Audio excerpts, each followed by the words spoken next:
SuperTalk Mississippi media production.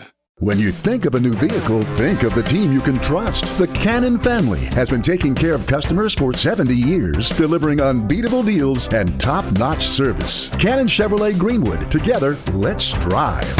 And remember, when the smoke clears, nobody beats a Cannon deal. Nobody. I'll pre-record on my count. 7, 6, 5, 4, 3, 2, roll A, fade up on A.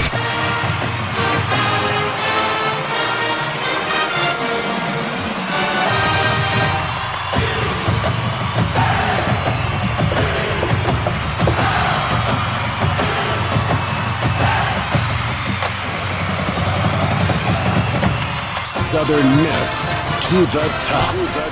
You're tuned in to the Eagle Hour. And we are glad you are. Welcome to the SuperTalk Eagle Hour from the Southern Bancorp Studio here in Hattiesburg, Mississippi. Bob Getty, Kelly Sander, Dima Mixon, the full crew's here. We're glad you're with us. Opening segment of our show, sponsored by Movie Star Restaurant right here in Oak Grove, where you go for the best Southern cooking buffet in the land. Movie Star Restaurant open 6 days a week.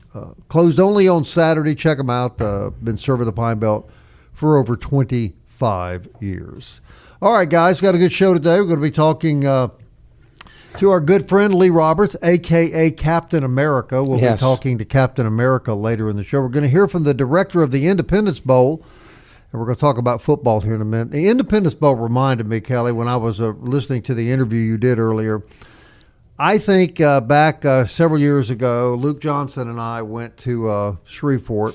Didn't you say this is the coldest you've ever been? It was literally the coldest day of my life. I don't think I have ever experienced weather quite like that.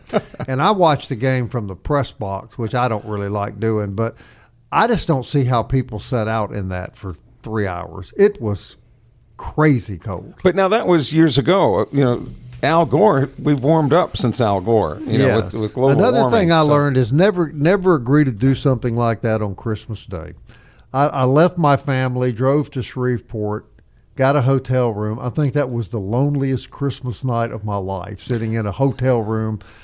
It's 55 below zero in Shreveport, Louisiana, and I'm there by myself. But by you leaving on Christmas Day, Bob, you were actually giving your family what they wanted. I gave them the greatest gift of the holidays. Yeah, My Dad, wife was quoted as saying, the best gift I got all year was watching his tail lights leave the driveway. Yes. The prettiest lights I saw all year. That's biggest party they ever had. The loneliest Kelly ever was on his honeymoon night when his wife realized that that's what she had to look forward to. So, what a terrible mistake she had made. yes. So she went to another room. What's happened to him? I don't know. And you did tell him. And well, never mind. I was going to really make him feel uncomfortable, Bob. No. No. You've already corrupted him. He wasn't this way when he joined. That's true. That's true. That is true. Much nicer kid when he first came here. All right. Well, he was of the three. He's the one that actually works for the show, and we appreciate that very much. He was at football practice yesterday at 5:00, but Dima, a little confusing, maybe. Yes, I mean, obviously, what we documented on the show yesterday was Blake Anderson said that Ethan Hampton would be 100% at practice on Tuesday. He said that, his own words. So I was out there for the entire practice yesterday, and I did not see Hampton throw a football, and I was standing by the quarterbacks almost the entire time. I didn't even see him pick up one. And then in the post-game press conference, Blake comes up and says, yeah, I thought he had a good day of practice. And so I kind of just went and asked him, I said, like, what is a good day of practice? And he said, well, didn't really throw the ball any, but, he was here and he was present and he was doing these things. So at least from what I understand, guys, and he did say later in that quote that the injury is taking longer than what we thought. And from what I understand, this situation is concerning enough where they're still not comfortable with naming one of the other two as your starting quarterback, because we did ask him, are you ready to name a starting quarterback? He said, no, I need patience from the fan base. But it's concerning enough to me now where there's certainly, at least in my head, a possibility that Hampton doesn't practice at all until game one. And I based my opinion solely on, again, the Joe Burrow injury of a couple years ago. That throwing thumb comes down on top of the helmet, and can bruise very easily. There's ligaments and sort of things in there, and you think, well, you should be able to compensate a little bit. Well, it's easy for us to say. Yeah. That thumb is really the guide finger right on that left side of the football if you're right-handed. So I just kind of sensed that this is going to take a little longer. They said the exact same thing when Joe Burrow suffered the injury. 2 weeks, he'll be good. It wound up being 6 weeks. So I hope it's not. I hope it's not 6 weeks with Ethan Hampton, but it's certainly longer than 2. Well, I think the point to me is it's on his throwing hand. Yes. So I mean, any uncomfortability there. Is that a word? Uncomfortability. Discomfort. It's what I experience every day sitting next to you. But That's why I sit on this side. so I noticed. Yeah. I did some producing for maybe 3 or 4 shows, and then Bob said, "I'll take that chair back. Go to the other side." I got him trained now. But yeah, no, I just think that anytime you have anything in the throwing arm, the arm throwing hand, if there's any level of discomfort, It's hard. It's hard to get back out there. And here's my question proposed to you: if he does not play against Alcorn State, will we see him against Auburn? Well, would you want to bring him in the first game against Auburn? I don't think so. I think that UConn game is more important than the Auburn game, so why not give him an extra week of rest if he's not going to play against Alcorn State? I think that's logical. It's certainly logical. But you'd have to base some of that decision based on whoever you do start and how they perform. Yeah, what if they light it up? You can't take that away from them, right? I mean, if you go into that'd be a good problem to have, light it up against Auburn. Well, no, it would. In this case, it would be lighted up against Alcorn, right? Yeah, because if you have a poor performance against Alcorn, then you're in trouble. You're in big trouble all the way across the board. You're in trouble. Dima made that point yesterday. I think I forget which year it was, but it was a Will Hall team, and they beat the SWAC team early, but they didn't look good doing it, and it turned into a long, tough season. Because let's just hypothetically say it's Liddy that gets the start, performs well against Alcorn, performs decently against Auburn.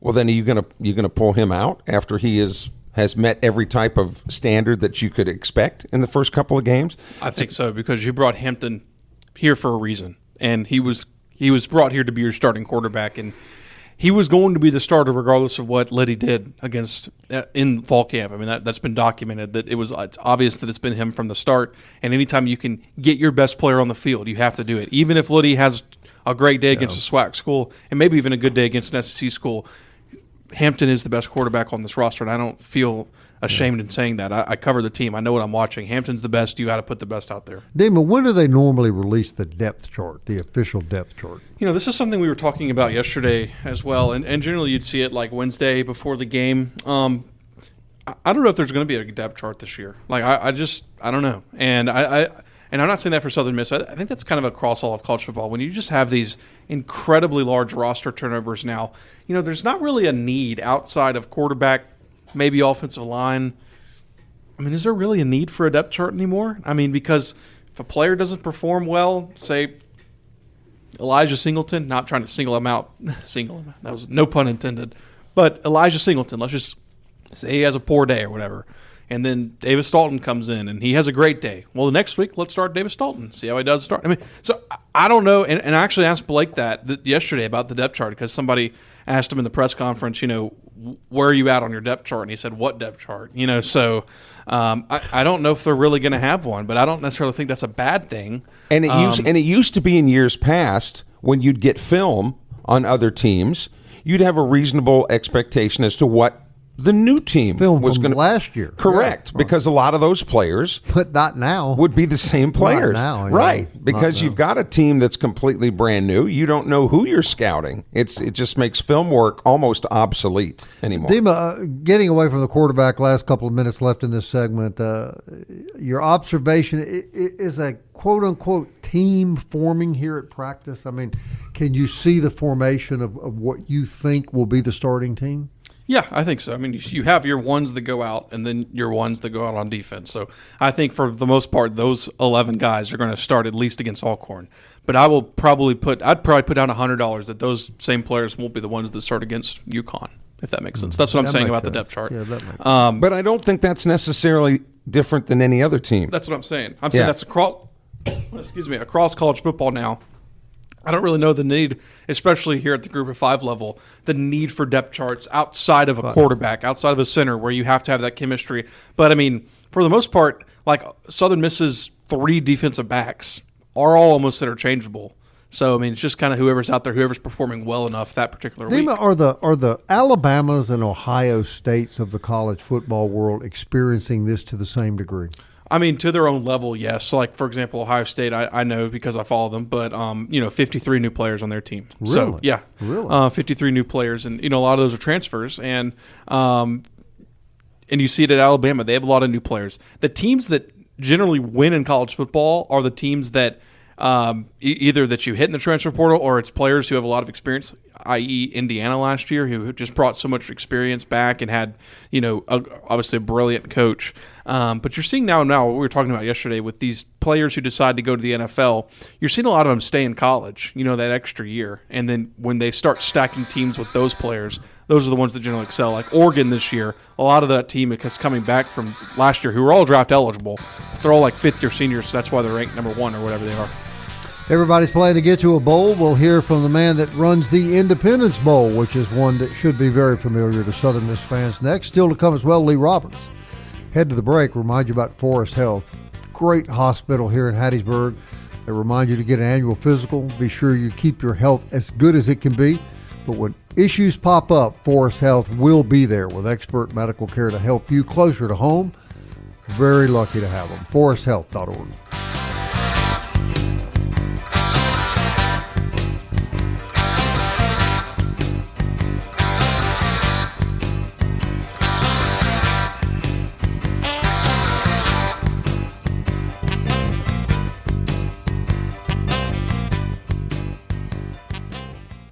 Big news from Robinson Electric Supply in Laurel. We've moved. You'll now find us directly behind our old building, right by Sawmill Animal Hospital. We're still your trusted electrical distributor, carrying everything from conduit to tape. And don't forget our full line of Milwaukee tools. Whether you're a contractor or a DIY pro, stop by the new Robinson Electric Supply at 1222 West 6th Street and see what's lighting up Laurel. Robinson Electric Supply. New location, same trusted service. Southern Miss to the top. To the top. You're tuned in to the Eagle Hour.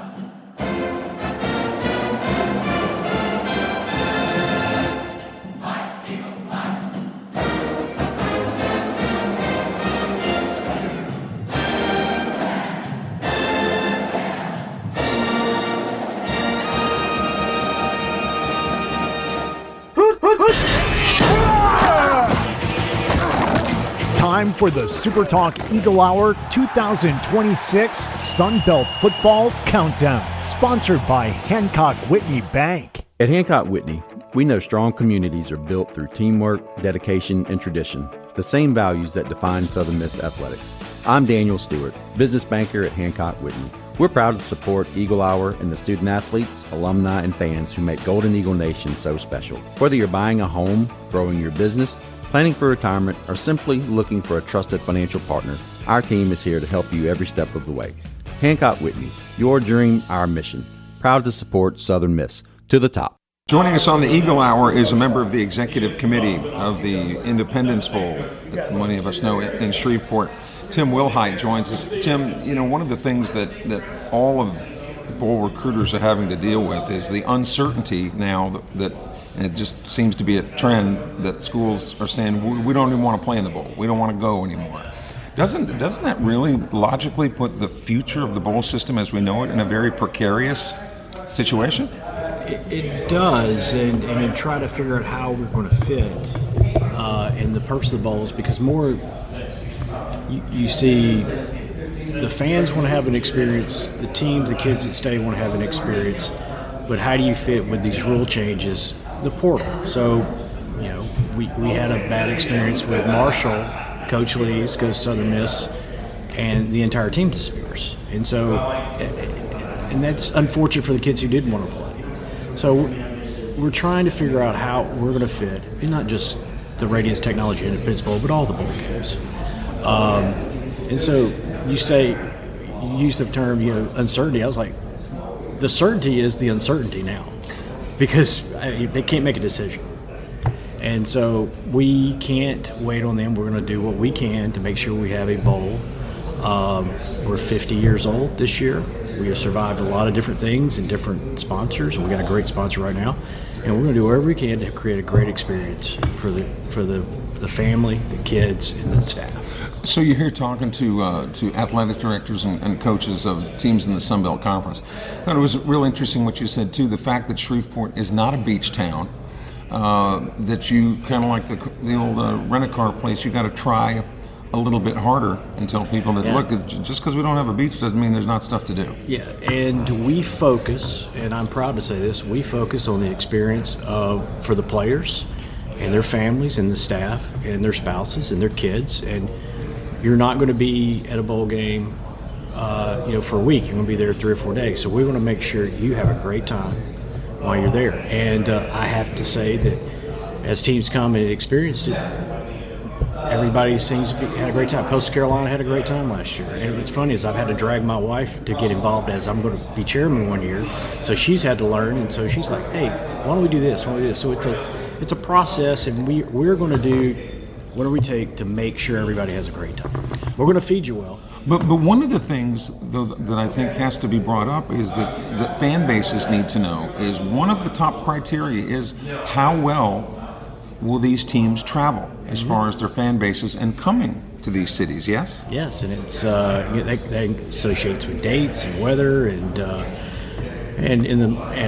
I'm a season ticket holder at LSU. It's like, how much money can you pull out of me to go to other games? And so that's part of the process, and that's why we look with all the different partners and how we can create matchups that get the fans excited. And that's why we're here with the Sun Belt today. We've been through different conferences, and we're seeing how the landscape changes. The Sun Belt's been great with us in the past, and looking forward to maybe continue that and to move up the process. But we also, the bowl is one event for the foundation. The bowl is owned by a nonprofit foundation. We have events all year long, so we want to keep adding more events. And so, conference golf championship, basketball in our area. We have a huge junior tennis tournament we sponsor. We have coaches clinics, but we have kids clinics we just had. So we have events all year long. The bowl is just a culmination of that event within the community.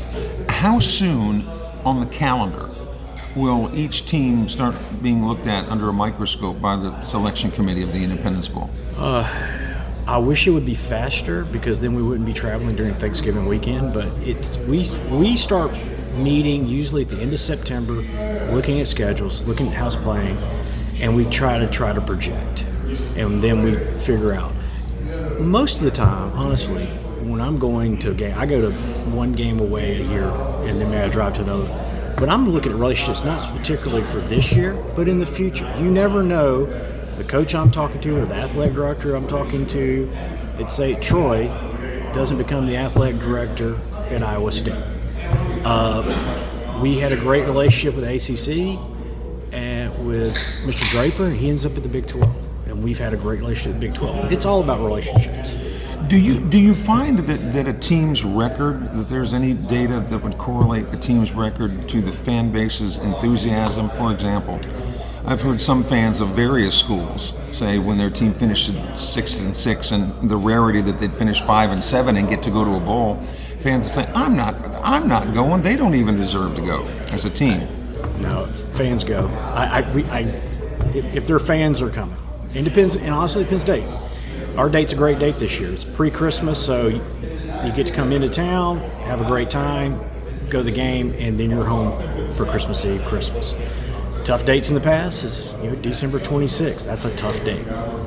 Or an 8:30 on New Year's Eve is a tough date, and you've got other competition. And like anything, it's follow the money, isn't it, Tim? And ESPN is the one that kind of says, whether you like it or not, this is the date, and We work with them and go, here's what we would like. And sometimes it's great. And sometimes we will deal with it. And sometimes you have no idea. So people last year, our date's not that great. It's a 2:30 on a weekday.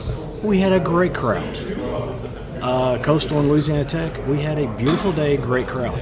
We've had 7:30 on a Friday night, but if it's raining, you're not going to get a walk-up crowd. So it's like any other outdoor sporting event. So We have our base that locals are always going to buy tickets and be involved, but we want that walk-up crowd.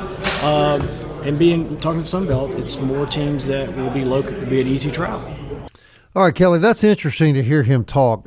The uncertainty not only has enveloped the game, now it's enveloped the bowls. The biggest surprise answer that I got was I really thought that the record would have a direct correlation as to the enthusiasm of fan bases. Because I've heard some people say, not necessarily with Southern Miss, but just schools in general, that get that default bowl invitation because not enough teams that were bowl eligible. Yeah, except 5 and 7 team. Yeah, they go, man, I am not going halfway across the globe or whatever to watch a 5 and 7 team who, by all rights, shouldn't even be there anyway. Yeah. But he said that no, loyalty seems to trump record, which that surprised me a little bit. Yeah. What also surprised me was the degree of uncertainty that he expressed they have to deal with. I deal with this athletic director. He may be the athletic director at another school before the end of the year. It's just insanity. Yeah, so the relationship that he worked so hard to cultivate is gone. Is not doing him any good because that guy's gone. Right. But the other thing, too, is how they hold their breath on the dates that they get. And it's kind of like, nobody obviously wants that New Year's Eve schedule at 8:30. Nobody wants certain dates, but you're at the mercy of, I know you're going to be shocked when I say this, the money, right? Yeah. The ESPNs of the world make those decisions, and you're stuck whether you like it or not. Well, as I said earlier in the show, I experienced that day after Christmas. That's a terrible, terrible time to have a bowl game. Were you at that game? Which one? The Independence Bowl, Southern Miss and Florida State. Yes, I was. Were you outside? Did you watch? Yep. Mm-hmm. Well, you're a tougher guy than me. How cold. Cold were you? I was the coldest game I've ever been to, I think. It was terrible. It was either that one or a Michigan game I went to one time. And then the hottest game I've ever been to was that game in Starkville where Southern Miss played there in 2019, I believe. Mm-hmm. That was the hottest I think I've ever been. But yeah, as far as the bowls, I'm kind of always on the opinion that we should do away with bowls, but except for on the Group of 5 level, because I think they matter in that regard. But on the national level of college football, I don't think as far as like the top 25, they should be in the playoffs. But Demi, the argument is that this is a reward for the players if they've had a good season. If somebody made that argument with you, what would you say? Then stop opting out. Yeah, stop opting out is exactly correct about that. If it's a reward for the players, stop opting out of the bowl games. Didn't Notre Dame opt out? Yeah, they opted out completely. Because they didn't get their way. Yeah. And Marshall, as he talked about, that was a situation where the personnel left. And credit to Southern Miss last year also because they had an opportunity there to opt out when Huff left and all those players, Braxton, absolutely. All those players came back and said, no, we're playing in that bowl game. Credit to them. And you remember there was a real controversy when Larry Fedora opted to go to Hawaii. I remember that. When the fans didn't want to go. But as Fedora has said, if it's supposed to be a reward for the players, there is never get to go to Hawaii again. Exactly. There's no better reward than going to Hawaii. I think they should keep the bowls for, Group of 5 level of college football, but if Notre Dame's and the Ohio States and the Oregons of the world opting out of bowl games, just stop. All right, MCS Home Center, home repair, home remodeling, home construction. If you've got any of those things on your mind, that's where you need to go. They're located out on Highway 98 West. Local folks eager to help you. We will be there 1 week from Friday. Football players in the house, we understand. We're going to have a good time at MCS Home Center. Captain America next on the Eagle Hour.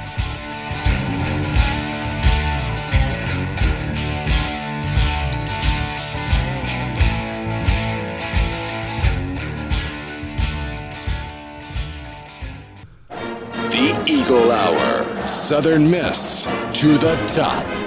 I want to say hello to our friends out at Eagle Tire West, Highway 98 West. That's where Matt Warren and the guys sell Goodyear tires, all major brands.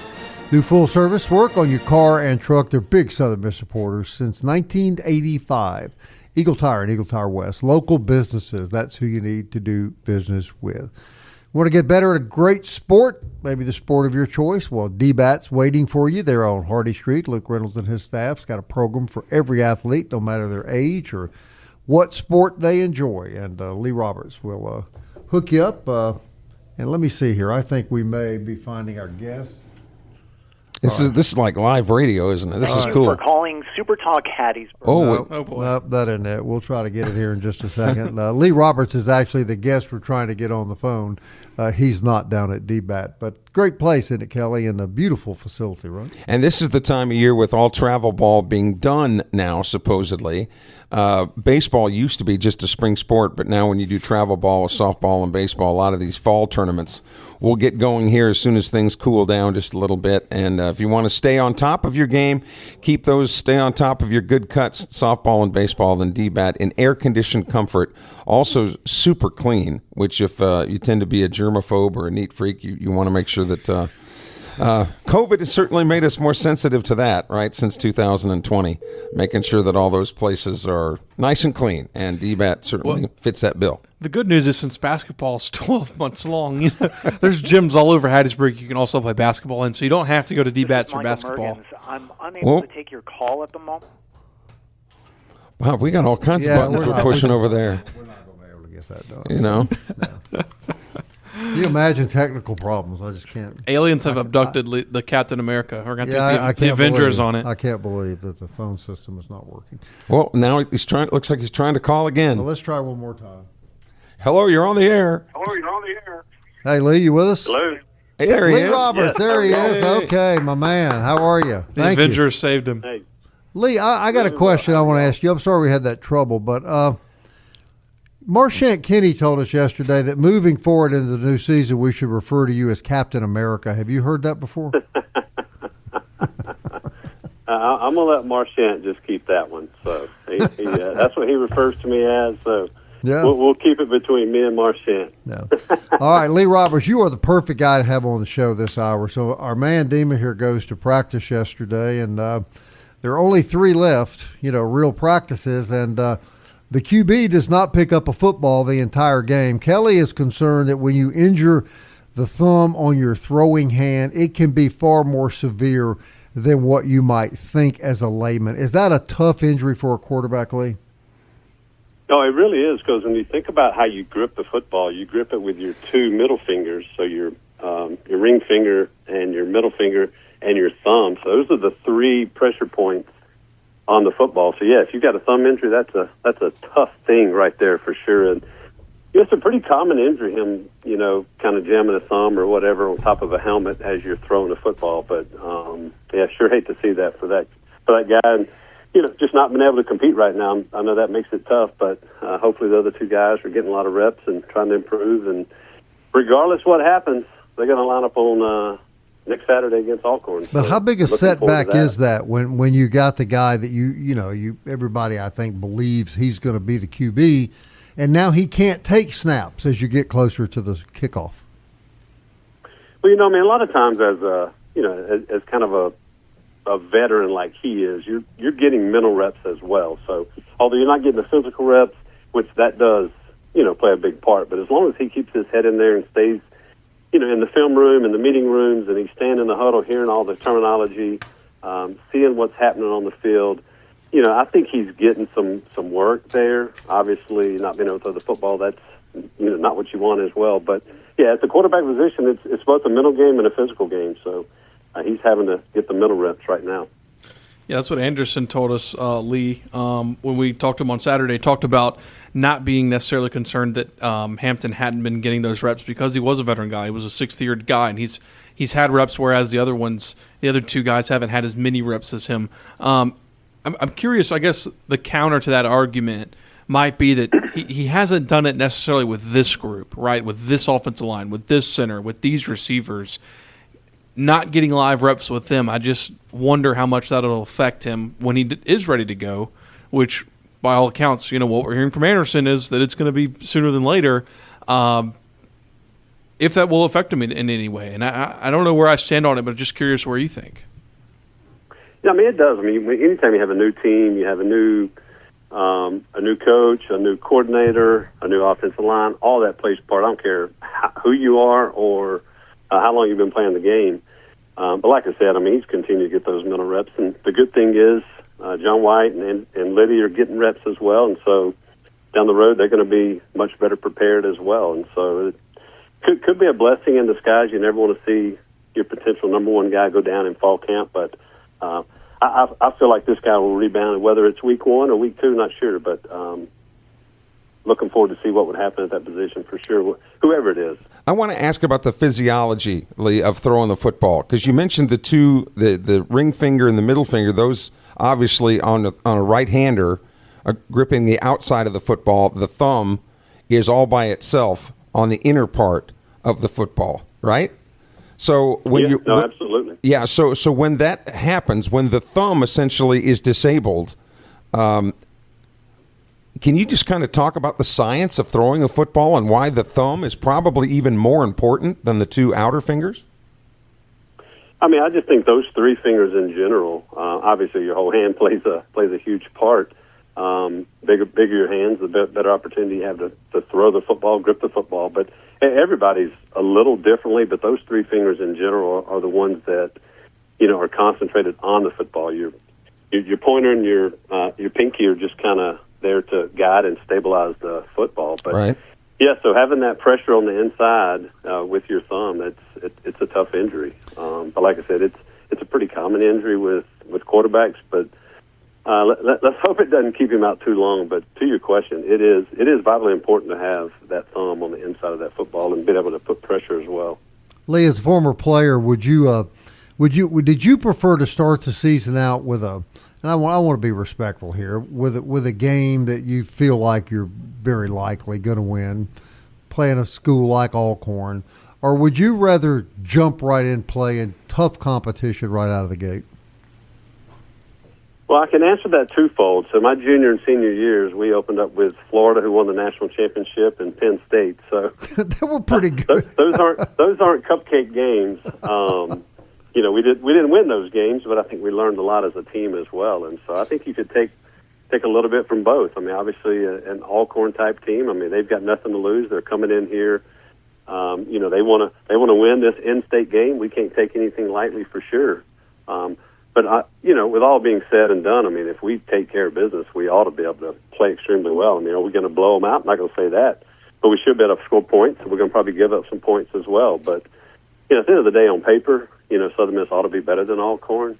Don't want to give them any bulletin board material, but I think having a game like that, you kind of find out who you are a little bit better. I know we've talked in the past about maybe that UConn game, maybe being kind of a measuring stick as well. But I like opening up against Alcorn, just the way this team is right now. And got to find out a way who we are. Well, real quick before Kelly jumps in here, what was the more physical of those 2 games, Florida or Penn State?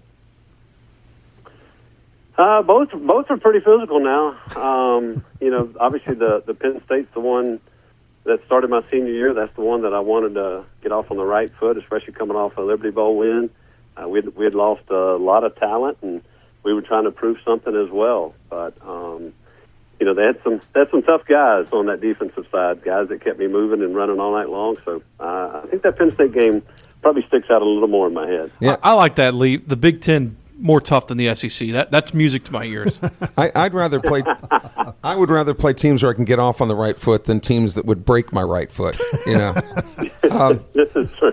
So those Penn State boys hit you, didn't they, Lou? They did. I mean, not the Florida guys didn't, and the year before in '96 playing Florida State, that was a rough one as well. So I think you've told me personally. Tell me if I'm wrong, but I think in some of our private conversations, you've told me that was the most physical game you ever played. That Florida State game. Yeah, Florida State '96. They had 3 All-Americans on the defensive front. It was a tough night all night. It was a game we jumped out, scored a couple touchdowns early, and they just kind of turned up the heat a little bit. And it didn't end very well for the Golden Eagles that night. So let's hypothetically say that Hampton gets the start game 1, but he's not 100%. We'll never know that, right? But let's just say he's not 100%. Do you then change the way you call that game a little bit, Lee? That is what logic would tell me, is that if you start Hampton and he's not 100%, you alter the game plan just a little. I mean, I think you do.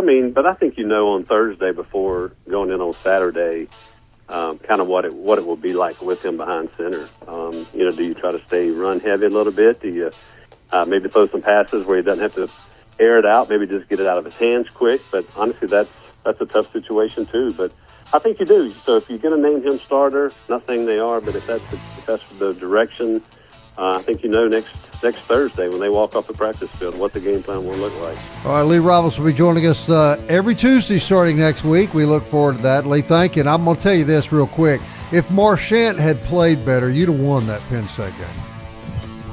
Well, Marchant wasn't on the team that year, so we had lost we can't a bunch blame of guys him. like Marchant. Okay, so we can't lost blame a ton him. of talent. That was why that game was so important. All right, Lee. Thank you. Lee Roberts, everybody. We'll be right back. Big Ten tougher than the SEC.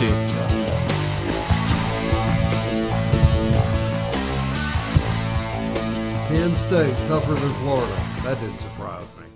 Big news from Robinson Electric Supply in Laurel. We've moved. You'll now find us directly behind our old building, right by Sawmill Animal Hospital. We're still your trusted electrical distributor, carrying everything from conduit to tape. And don't forget our full line of Milwaukee tools. Whether you're a contractor or a DIY pro, stop by the new Robinson Electric Supply at 1222 West 6th Street and see what's lighting up Laurel. Robinson Electric Supply. New location, same trusted service. You're tuned in to the Eagle Hour. The Eagle Hour. Southern Miss to the top. All right, Marty Vick owns Jewel Masters. Well, actually, Cindy owns Jewel Masters, and she lets Marty work there. Isn't that right, Kelly? She owns Marty. She owns Marty. That is the best way to put it. But Marty will buy your gold and silver. I was visiting with him yesterday, and there were two gentlemen sitting up front. Had a box of gold coins, I think, and jewelry, and they went back to talk to Marty. He's been doing it longer than anybody. He'll give you more money than anybody. But we also want you to understand that Jewel Masters is open for business with beautiful jewelry throughout the store. So it's not just gold and silver buying. That is their specialty. But they're open and anxious to have you give them an opportunity to earn your business. As are our friends over at our favorite barbecue place, Kelly. Dickey's you're talking about? Now, wouldn't it be the time right now to call Dickey's about a week from Saturday, maybe? Yes, if you're making tailgate plans now, and hopefully next week we're going to have on some university officials that can give us some good tips on tailgating, parking, how all that's going to work this year.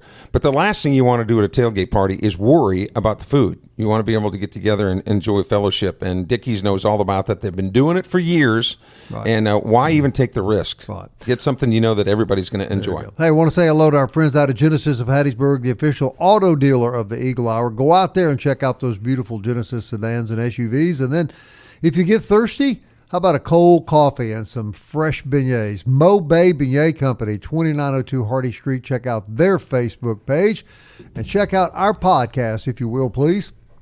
Apple, Audible, Spotify, Stitcher, TuneIn, YouTube, Alexa, or Siri. Play the SuperTalk Eagle Hour. Now we have this show. We're happy that it's even on podcast form, but we have it on good authority that the Eagle Hour has made it all the way to WeHo in California, West Hollywood.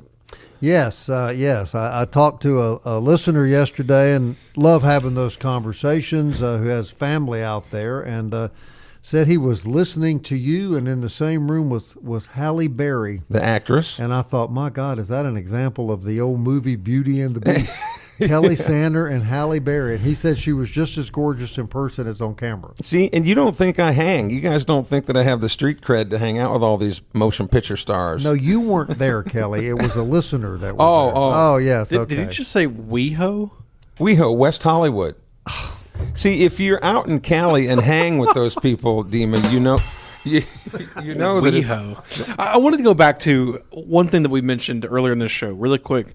We've talked a lot about the UConn game being a nice measuring stick for Southern Miss football. I'm curious, what is that measuring stick that you have in mind? Is that, do they win? Are they competitive? Is it a close game? End up losing? What is the measuring stick? Is it that you don't just get blown out? No, the measuring stick to me is that you take the field with somebody that is that has comparable talent on both sides of the ball, and then how you perform. Because obviously Auburn, by all rights, is going to be more talented on both sides of the ball than Southern Miss, and conversely, the Eagles should be more talented on both sides of the ball than Alcorn. So UConn is going to be a team that is comparable to Southern Miss, and which would be more comparable to Sun Belt teams. So I guess my question is, coming out of that game, what would make you feel better? Out of the UConn game, All I ever want my teams to do, professionally or collegiately, is to compete. I don't expect to win every single game.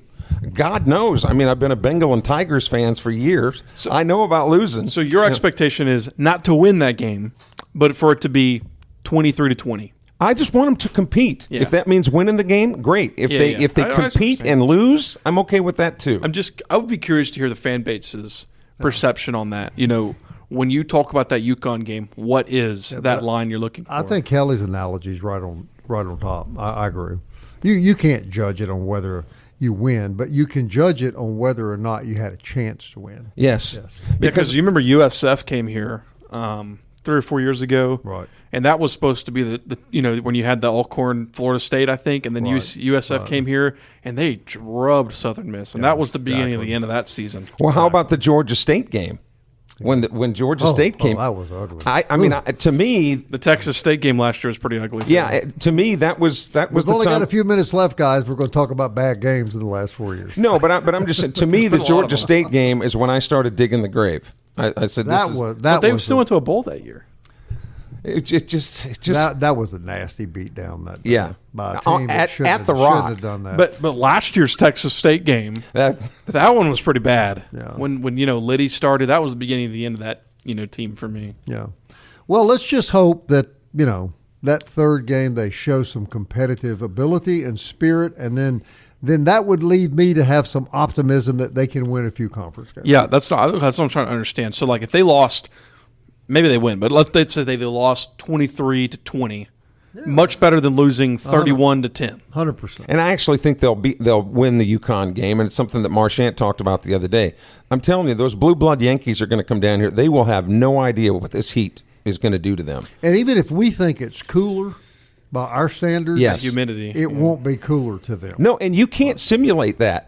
You can't simulate that outdoors or indoors when you're up there where they are. So I think that's going to be a big advantage. I thought I saw an interview where their coach said they're going to get here on like Monday of that week or something. To adjust to the weather. Yeah. I still don't think 4 days is enough. Some of us have been here for years and we're still not used to it, right? Yeah, I saw you in that indoor golf. Yeah. Junior college football kicks off this week. Mike Frazier is the JUCO expert. He's going to join us, give us an evaluation. Aubrey Gillentine is the new pitching coach. Here we go, baseball again. At Pearl River Community College, former Golden Eagle. He's going to be on the show as well. Man, we got some great shows lined up. Football next week, you guys. Next week. Cheerleaders are going to be in the studio next week. Southern Miss. To the top. I want to fly like an eagle to the sea. Fly like an eagle, let my spirit carry me. I want to fly like an eagle till I'm free. I go through the revolution. A SuperTalk Mississippi media production.